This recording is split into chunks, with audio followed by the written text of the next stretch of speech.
오늘 새벽에도 하나님께서 함께 하셔서 귀한 말씀으로 축복해 주실 줄로 믿습니다. 여러분, 믿음으로 말씀을 받는 모든 한 분 한 분이 아주 구체적으로 그 믿음의 역사를 경험하시게 될 거예요. 하나님은 살아 계십니다. 오늘도 우리에게 은혜 주시는 좋으신 하나님께 박수로 감사하겠습니다. 감사합니다. 오늘 새벽도 승리하셨어요. 자, 이 109편은 다윗이 지은 시입니다. 이 악인들의 핍박으로 고난을 당하면서 이 주님께 구원을 호소하는 기도의 내용인데요. 다윗이 말할 수 없는 심한 상처를 받고 이 상한 감정을 그대로 숨기지 않고 내어놓고 기도하고 있는 모습을 볼 수 있습니다. 이 다윗은 너무나 큰 상처를 입은 것을 알 수가 있어요. 자, 1절로 3절 보면은 내가 찬양하는 하나님이여 잠잠하지 마옵소서. 그들이 악한 입과 거짓된 입을 열어 나를 치며 속이는 혀로 내게 말하며 또 미워하는 말로 나를 두르고 까닭 없이 나를 공격하였나니. 그래서 너무 큰 상처를 받은 것은 거짓말로 그렇게 공격하는데, 그 상처를 받은 그 이유가 사실은 자기는 정말 사랑했다는 거죠. 그런데 자기를 미워해서 오히려 대적을 하고 있다는 거예요. 그 4절 말씀 보면은 나는 사랑하나 그들은 도리어 나를 대적하니 나는 기도할 뿐이라. 자기는 선을 행했는데 자기에게 악으로 대했다는 거예요. 악으로 갚았다는 거죠. 5절에 보면은 그들이 악으로 나의 선을 갚으며 미워함으로 나의 사랑을 갚았사오니. 그리고 자기는 축복했는데 자기를 저주했다는 것입니다. 17절 말씀 보면 그가 저주하기를 좋아하더니 그것이 자기에게 임하고 축복하기를 기뻐하지 아니하더니 복이 그를 멀리 떠났습니다. 그래서 너무나 고통스러운, 자기는 사랑하고 자기는 선을 베풀고 자기는 축복했는데 자기에게 거짓말로 그렇게 악담을 하면서 저주를 하면서 악으로 갚은, 그렇게 미워하면서 자기에게 악행하는 이 원수들을 하나님 심판해 주세요. 그래서 6절 말씀 보면 악인이 그를 다스리게 하시며 사탄이 그의 오른쪽에 서게 하소서.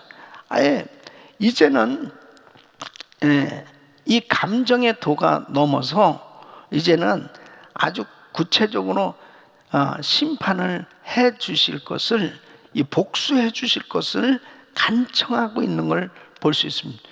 그래서 이 7절부터 20절까지 보면 와, 다윗이 어떻게 이렇게 기도를 할 수 있을까 할 정도로, 의아할 정도로 그렇게 복수해 달라고 기도를 하고 있습니다. 악인뿐 아니라 그의 아내, 자식, 자손들까지도 저주를 받게 해달라고 그렇게 기도를 하고 있습니다.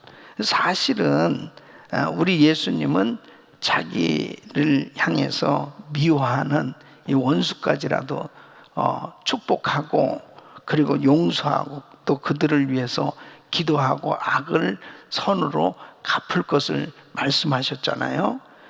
누가복음 6장 27절 28절 보면 그러나 너희 듣는 자에게 내가 이르노니 너희 원수를 사랑하며 너희를 미워하는 자를 선대하며 너희를 저주하는 자를 위하여 축복하며 너를 모욕하는 자를 위하여 기도하라. 주님은 이렇게 말씀을 하셨는데 로마서 12장 21절에도 보면 악에게 지지 말고 선으로 악을 이기라 이렇게 말씀하셨는데, 오늘 이 109편을 읽어보면은 그야말로 입에 담기 어려울 만큼 아주 무서운 저주를 하나님 앞에 간구하고 있는 그런 내용을 볼 수 있습니다.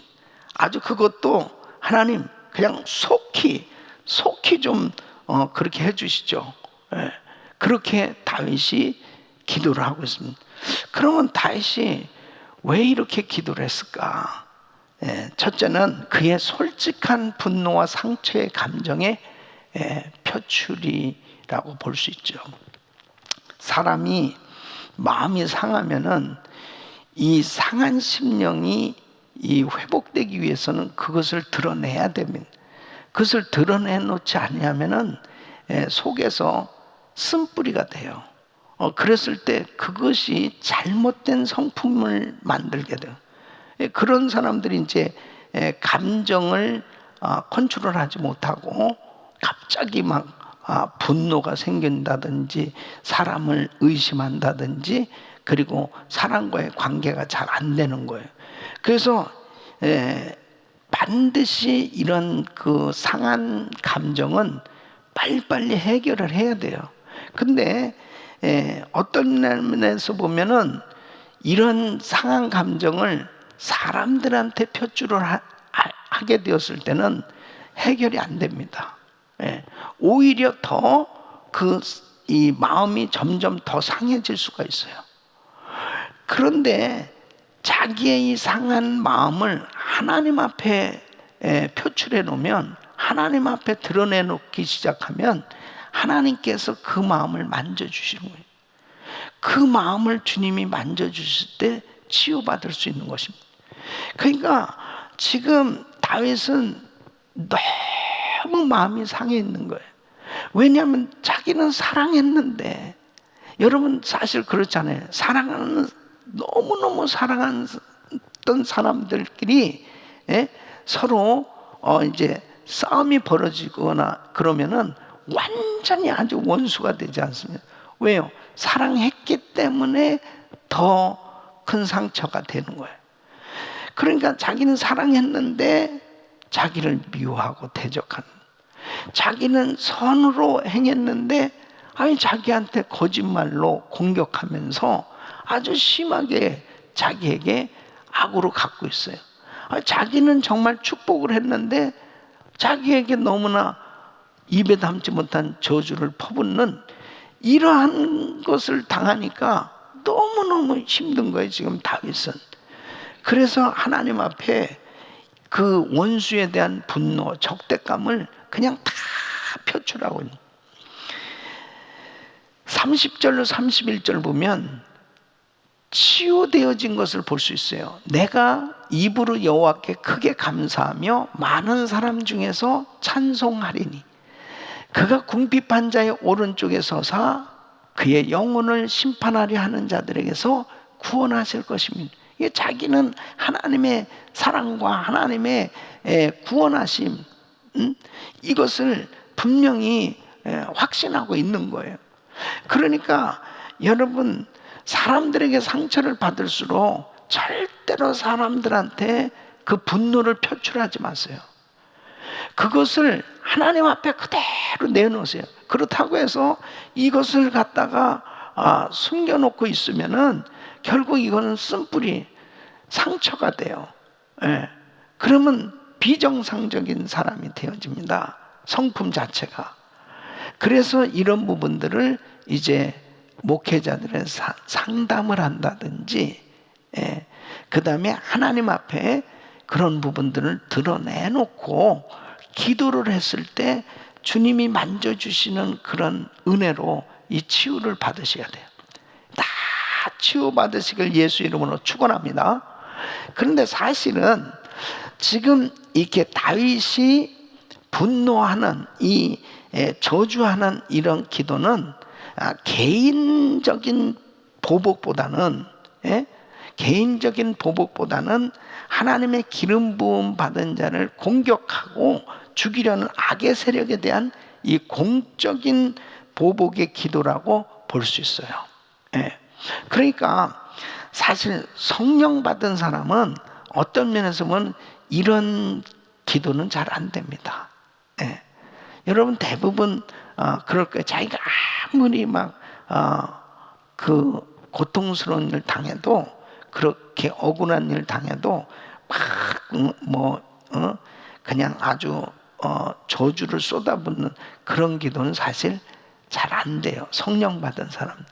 이 기도는 하나님, 만일 이런 일을 방치하신다면 이것은 하나님의 공의가 이루어질 수 없습니다 하는 그런 이 공적인 하나님의 공의가 이루어져야 바른 가정, 바른 사회, 바른 국가로 세워질 수 있지 않습니까 하는 그런 부분의 기도라고 볼 수가 있어요. 예를 들면 여러분 경찰관이요. 경찰관은 분명히 도둑이나 강도를 잡으면은 그것은 법대로 처리를 해야 됩니다. 그게 공이에요. 근데 경찰관이 너무나 성령이 충만해 가지고 도둑질한 사람을 붙들고 형제요 그냥 그냥 가. 이제 앞으로 그렇게 도둑질하지 말고 그러면서 그냥 보내면 되겠어요? 강도한테 그냥 막 완전히 잘못한 그 강도를 갖다가 자기가 그냥 관용을 베풀어야 되지 않느냐고 그러면서 그렇게 보내면 경찰관은 경찰관으로서 공의, 법을 집행하는 사람 입장에서는 분명하게 법정에 세워서 벌을 받도록 해야 돼요. 이것이 바로 그래야만 어떻게 돼요? 법과 질서가 제대로 이루어지는 그런 사회, 그런 나라로 세워져야만 다른 모든 백성들이 편안할 수가 있는 거죠. 예. 나중에 법이 다 집행되고 난 다음에 개인적으로 정말 그런 사람들을 도와준다든지 또 잘 바른 길로 갈 수 있도록 그렇게 해야 되는 것은 그런 개인적인 거고 분명히 법을 지킬 수 있도록 하는 것은 사회가 바르게 세워지기 위해서 필요한 것처럼 바로 하나님의 공의가 이루어져야만 이 이스라엘이 바르게 세워질 수 있습니다 하는 것을 이 다윗은 사실 기도하고 있는 거예요. 자, 그래서 다윗은 이 주님의 선하심과 인자하심으로 구해달라고 부탁합니다. 21절 보면은 그러나 주 여호와여 주의 이름으로 말미암아 나를 선대하소서 주의 인자하심이 선하시오니 나를 건지소서. 그래서 다윗은 엄청난 위기 가운데 사실 자기가 놓여 있는 건 너무너무 속상하고 억울한 거죠.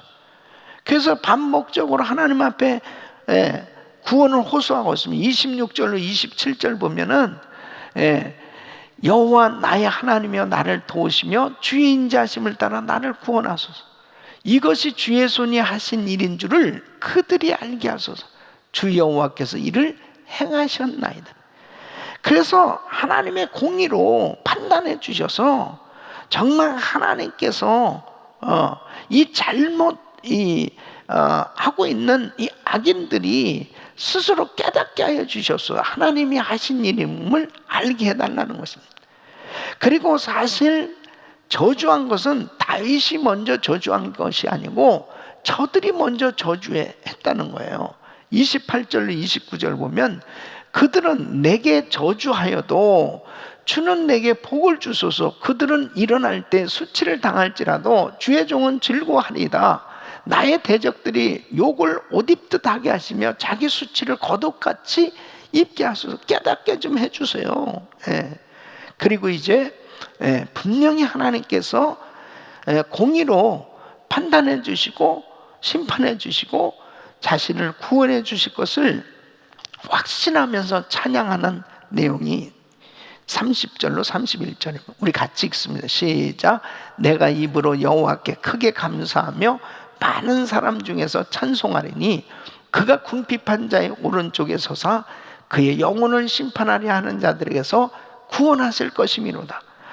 그래서 우리는 정말 이 기도를 통해서 다 자기 마음에 있는 거 다 쏟아 놔야 돼요. 전부 다 쏟아 보여야 돼요.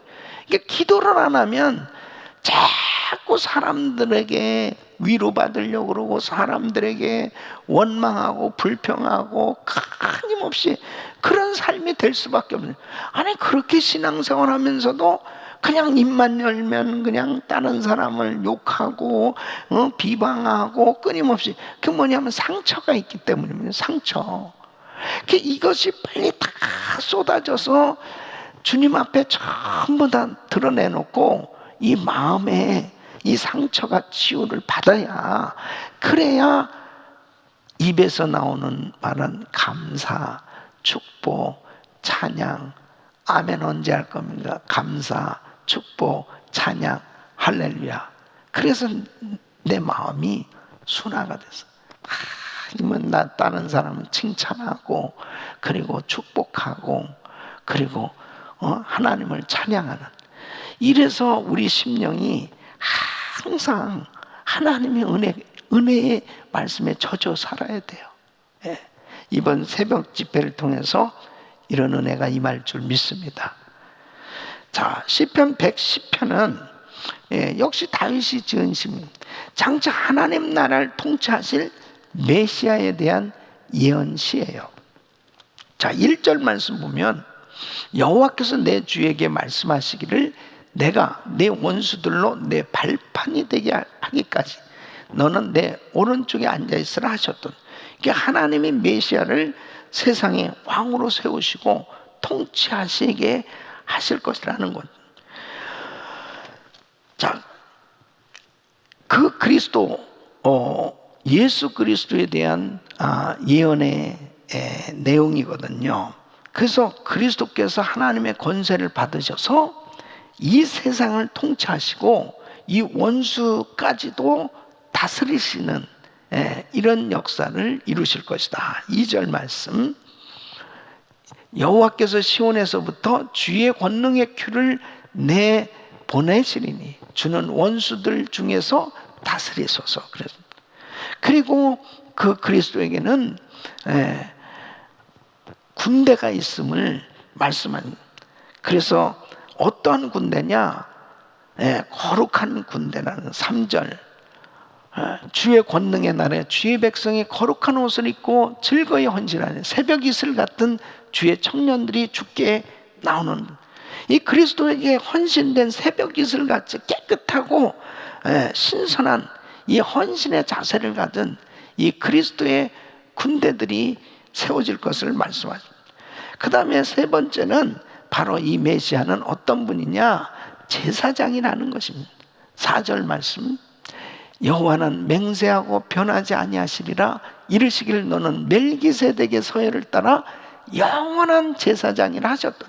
그래서 멜기세덱의 서열로 나오신 제사장, 이 제사장 영원한 제사장, 진정한 중보자가 되신다 하는 겁니다.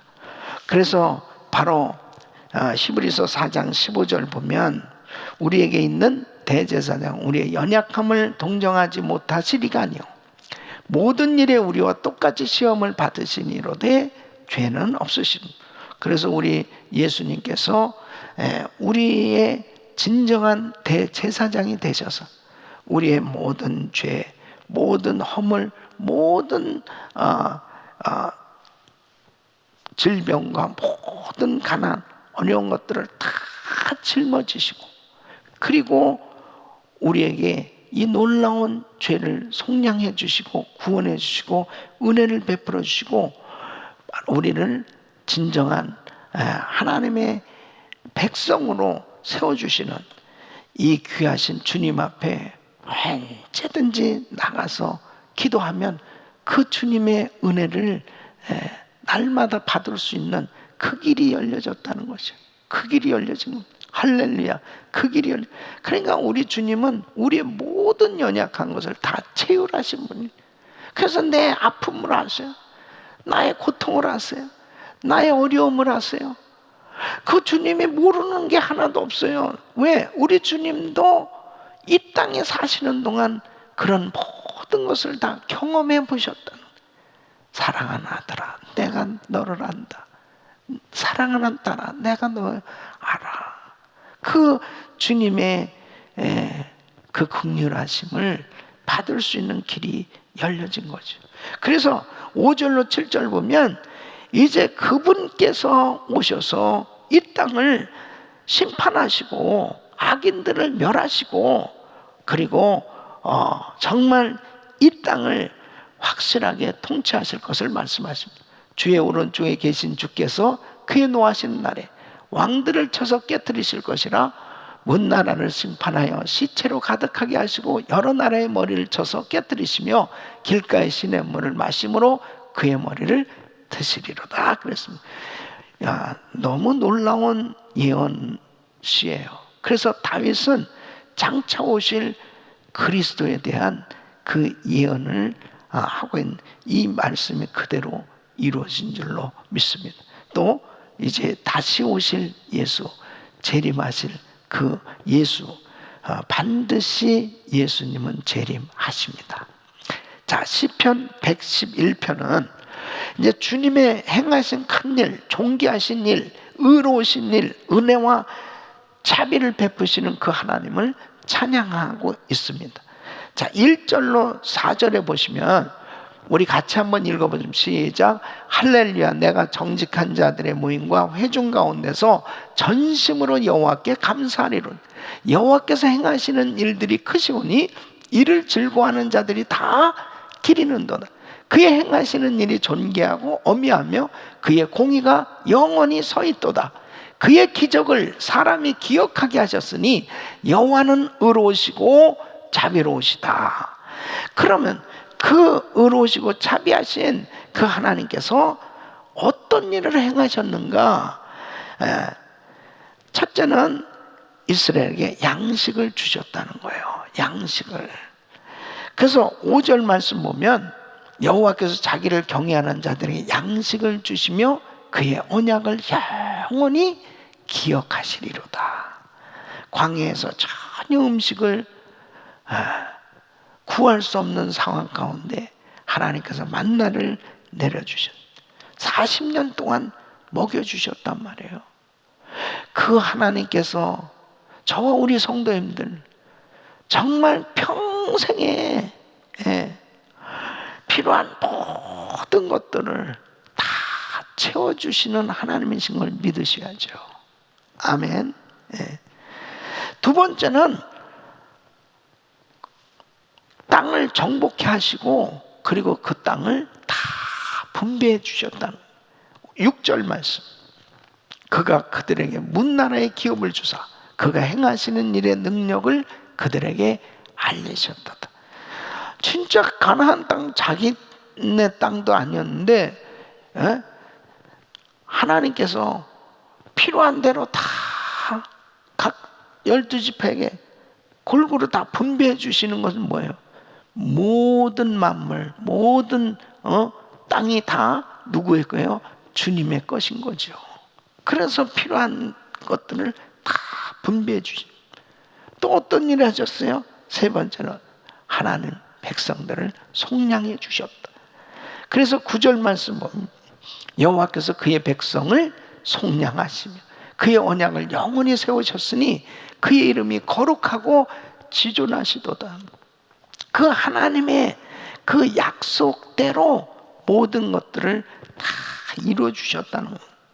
그래서 이런 과거의 하나님의 역사를 찬양하면서 이 시편 기자는 하나님을 경외하고 하나님의 계명을 따라 사는 자가 복이 있으며 이렇게 사는 것이 지혜라는 거예요. 자, 10절 우리 같이 한번 읽어보겠습니다. 시작. 여호와를 경외함이 지혜의 근본이라 그의 계명을 지키는 자는 다 훌륭한 지각을 가진 자이니 여호와를 찬양함이 영원히 계속되리로다. 할렐루야. 그래서 이제 시편 112편은요 인생이 필히 추구해야 할 이 영적 지혜를 교훈하고 있는 지혜이신데 바로 계속 이어지는 겁니다. 하나님을 경외하고 바로 그 계명을 지키는 자가 어떤 복을 받는지, 어떤 복을 받는지. 자, 1절 말씀 같이 읽어보세요. 시작. 할렐루야. 여호와를 경외하며 그의 계명을 크게 즐거워하는 자는 복이 있도다. 어떤 복이에요? 첫째, 자신은 물론 후손이 강성한 복을 받는 겁니다. 자, 2절 말씀. 그의 후손이 땅에서 강성한, 큰 소리로 읽으세요. 그의 후손이 땅에서 강성하며 정직한 자들의 후손에게 복이 있으리라.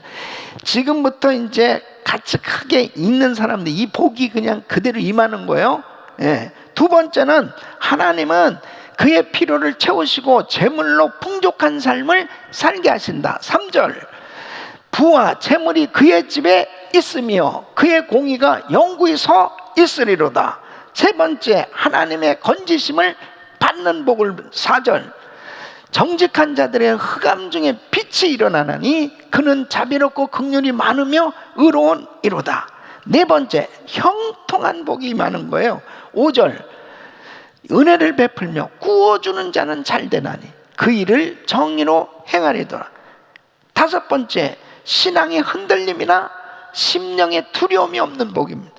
6절로 7절, 그는 영원히 흔들리지 아니하며 의인은 영원히 기억되리로다. 그는 흉한 소문을 두려워하지 아니하며 여호와를 의뢰하고 그의 마음을 굳게 정하였도다. 여섯 번째, 긍극적인 승리를 하게 되는 것. 8절, 그의 마음에 견고하여 두려워하지 아니할 것이라 그의 대적들이 받는 보응을 마침내 보리로다. 일곱째, 영원한 보상과 영광이 있습니다. 9절, 그가 재물을 흩어 빈궁한 자들에게 주었으니 그의 의가 영구히 있고 그의 뿔이 영광 중에 들리리로다.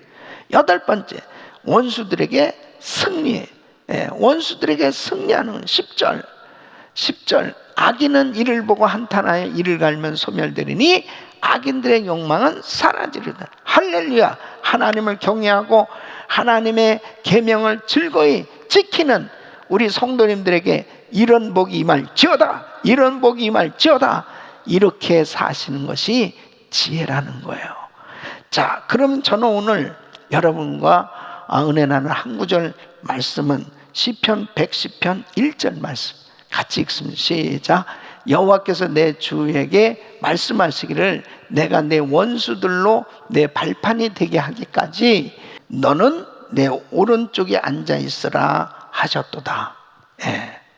여호와께서 내 주에게 말씀하시기를, 이것은 성부 하나님께서 성자 예수님에게 말씀하시기를, 내가 내 원수들로, 하나님께서 예수님의 원수들로 내 발판이 되게 하기까지. 발판이 되게 한다는 건 뭐예요? 원수를 발로 밟아서 굴욕을 주는 걸 의미하는, 완전히 원수를 제압하는 거예요.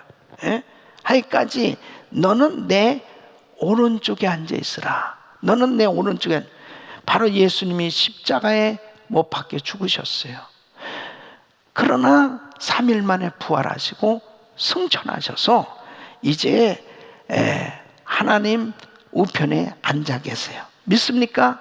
그러면 이 땅에서는 바로 복음이 완전히 온 땅에 전해, 세계 선교가 마무리되면 이제 하나님 우편에 앉아 계시다가 재림하시는 거예요. 그래서 마태복음 24장 14절 말씀 보면 이 천국 복음이 모든 민족에 증거되기 위하여 온 세상에 전파되리니 그제야 끝이 오리라.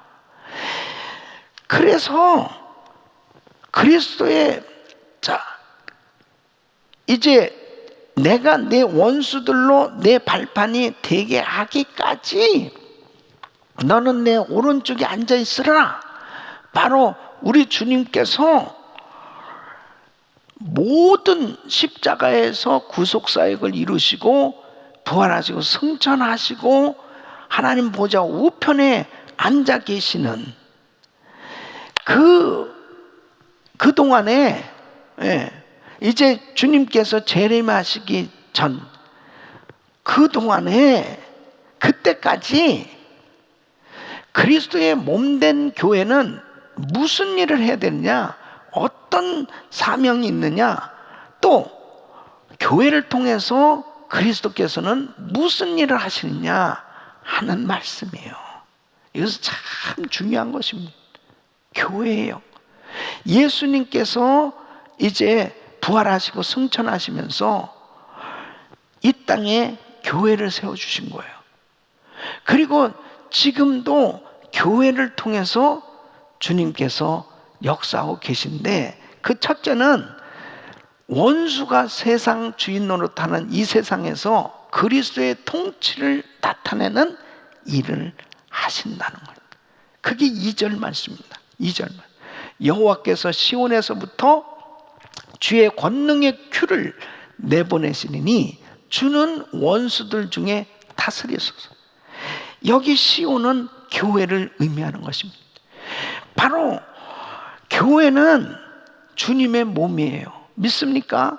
에베소서 1장 23절 보면 교회는 그의 몸이니, 교회는 그의 몸이니, 교회는 그의 몸이니, 만물 안에서 만물을 충만케 하시니 충만. 그래서 하나님께서 이 세상의 모든 악의 세력, 마귀의 세력을 제압하시는데, 마귀의 세력을 물리치는 것은 교회를 통해서 하시는 거예요. 교회를 통해서.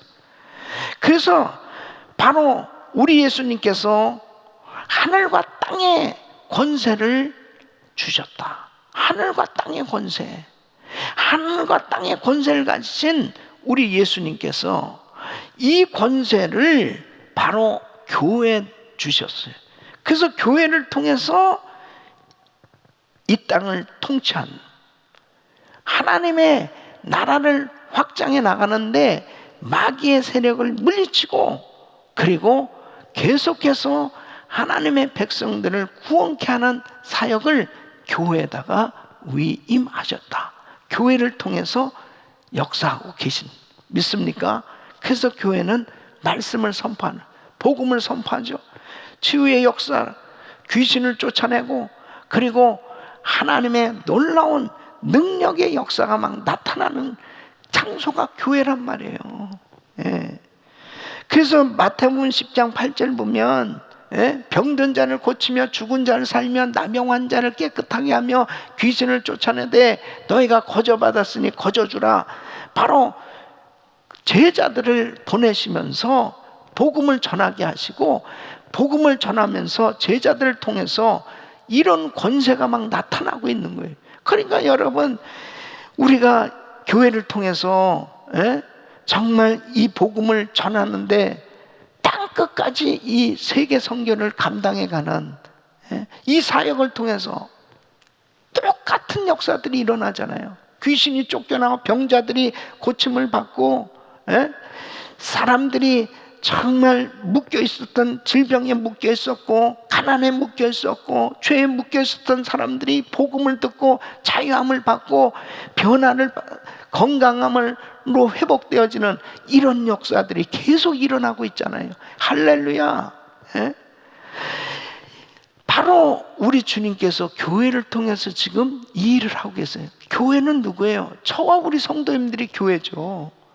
그래서 우리는 끊임없이 이 복음을 전하는데, 우리 주님이 재림하시기 전까지 우리가 해야 될 일은 계속해서 이 복음 전하는 일을 해야 되는, 땅끝까지 세계 선교가 마무리되면 이제 예수님께서 오신다니까요. 그때까지 해야 될 일은 뭐냐? 복음 전하는, 예수님이 오실 때까지 해야 될 일은 복음 전하는 거예요. 두 번째는 바로 하나님의 나라의 거룩한 그리스도의 군사로 주를 즐거이 섬기는 것입니다.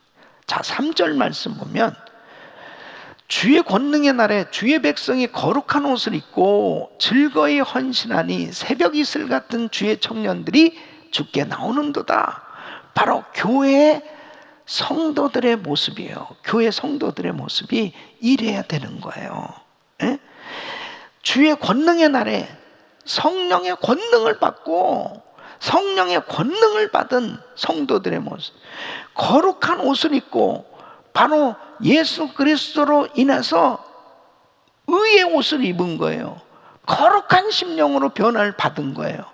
그래서 능력만 나타나는 것이 아니라 거룩한 하나님의 백성들로 세워져서 즐거이 헌신하니, 너무나 기뻐서 감격해서 막 두렵고 뭐 힘들고 억지로 마지못해서가 아니고 막 즐거이 막 좀 더 막 하나님을 더 하나님께 더 좀 헌신할까, 더 좀 드려져 볼까, 더 하나님께 해드릴 게 뭐가 있을까, 즐거이 헌신하는. 근데 그 모습이 뭐냐? 새벽 이슬 같은 주의 청년들이 주께 나오는다. 새벽 이슬이 어떻습니까? 새벽 아주 생기가 넘치는, 순수하고 너무너무 생기가 넘치는 그 힘찬 용사들의 모습, 새벽 이슬 같은 청년들의 모습이다. 이게 바로 하나님의 교회가 이래야 된다는 거예요. 하나님의 교회가 새벽 이슬 같은 청년들의 모습이 돼야 됩니다, 여러분.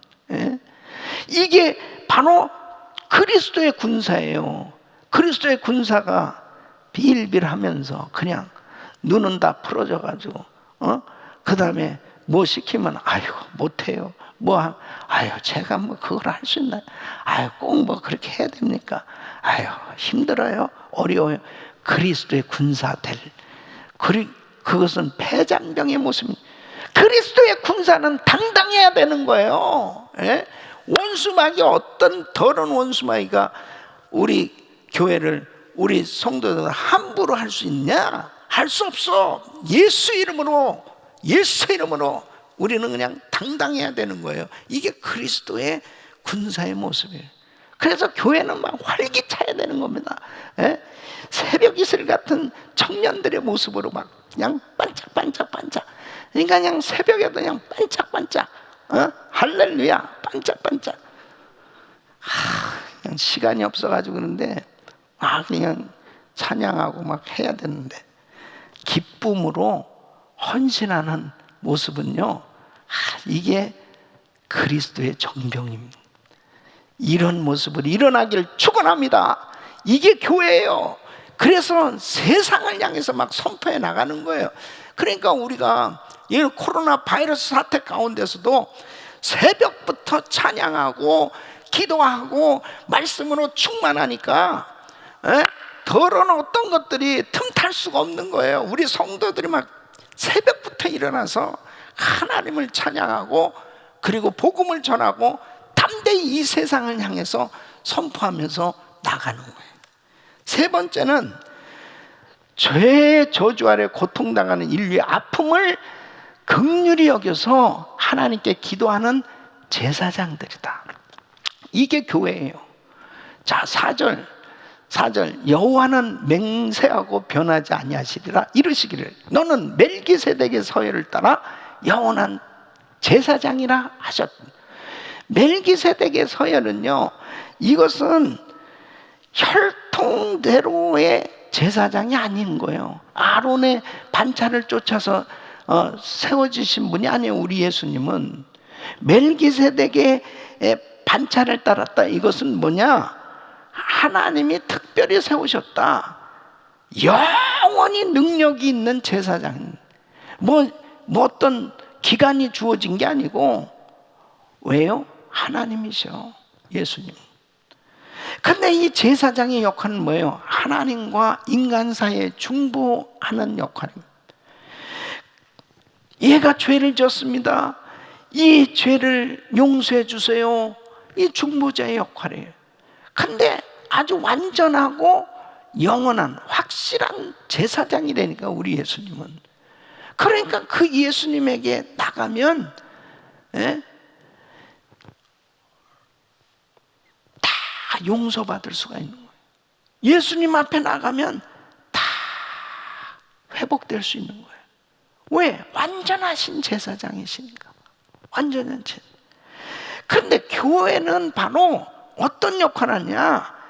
이렇게 죄의 저주 아래서 고통당하고 있어요. 병에 신음하고 있어요. 고통당하는 이 인류의 아픔을 끌어안고 하나님 앞에 기도하는 제사장이 돼야 되는 거예요, 교회는.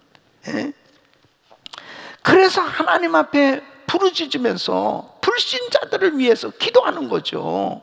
하나님 앞에 불신자들을 위해서 기도하고, 정말 죄짓고 잘못 살아가고 있는 사람들을 위해서 안타깝게 부르짖고 기도하는 것이 교회의 역할이에요. 교회는 중보 기도가 있어야 돼요. 그 기도를 할 때 하나님께서 그 기도를 들으시고 역사해 주시는 것입니다. 그래서 역대하 7장 14절 보면 내 이름을 일컫는 내 백성이 그들의 악한 길에서 떠나 스스로 낮추고 기도하여 내 얼굴을 찾으면 내가 하늘에서 듣고 그들의 죄를 사하고 그들의 땅을 고칠지라 그랬습니다. 하나님의 이름을 경외하는 하나님의 백성들, 성도들이 이 땅을 위해서 기도할 때 하나님께서 그 기도를 들으시고 그 땅을 고쳐주신다는, 이게 교회의 역할입니다. 그러니까 이렇게 코로나 바이러스 사태 가운데 왜 우리가 100일 비상 기도회를 합니까? 100일 비상 기도하는 것은 우리들 자신뿐 아니라 인류를 위한 겁니다. 나라를 위한 겁니다. 이 미국을 위한 겁니다. 바로 하나님 앞에 나의 죄를, 이 미국의 죄를 끌어안고 하나님 앞에 기도하는 거예요. 이게 교회의 역할입니다. 이렇게 기도할 때 하나님께서 우리의 기도를 들으시고 이 나라를 살려주시고 이 땅을 고쳐주시는 이런 놀라운 응답이 임할 줄로 믿습니다. 이것이 교회가 해야 될 사명입니다. 그래서 교회가 해야 되는 복음을 끊임없이 전하고, 그리고 그리스도의 군사들로 정말 주님을 섬기는데 새벽 이슬 같은 청년들처럼 즐거이 헌신하는, 그래서 기쁨으로 주를 섬김, 그리고 제사장 기도하는 제사장의 사명을 감당할 때 하나님께서 참으로 기뻐하는 교회로, 그 교회를 통해서 하나님의 나라가 계속 확장되도록 그렇게 역사하시는 줄로 믿습니다. 이런 은혜가 우리 귀한 성도님들에게 임하기를 예수 이름으로 축원합니다. 아멘.